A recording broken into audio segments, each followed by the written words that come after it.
là bà cô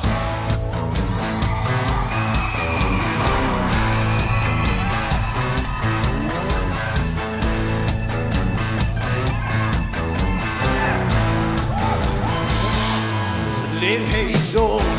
gì ngã ya nâng đêm thiam re ngăn nôm lơ gặp phải rồi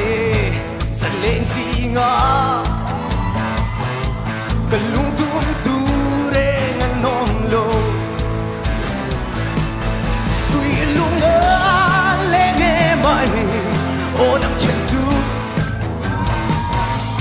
dần qua tay nó thở lên chín ô cái lấy la mà đam mi ui tiêm tu đi ô mình niềm tu đôi tí thở say mày tu đừng mô cái lâu tuần say mà đã biết tu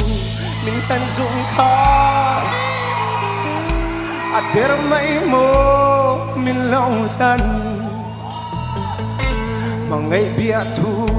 mình lăn dung khó ater mày mô mình lòng lan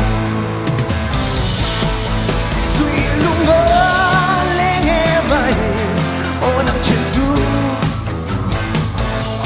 san qua tay nó thở lên chi cả lấy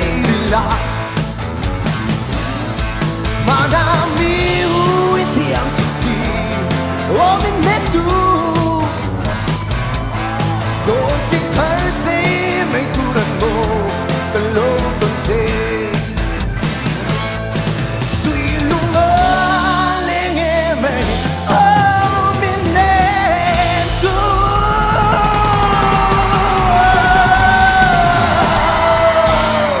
hello bác cần được thở rồi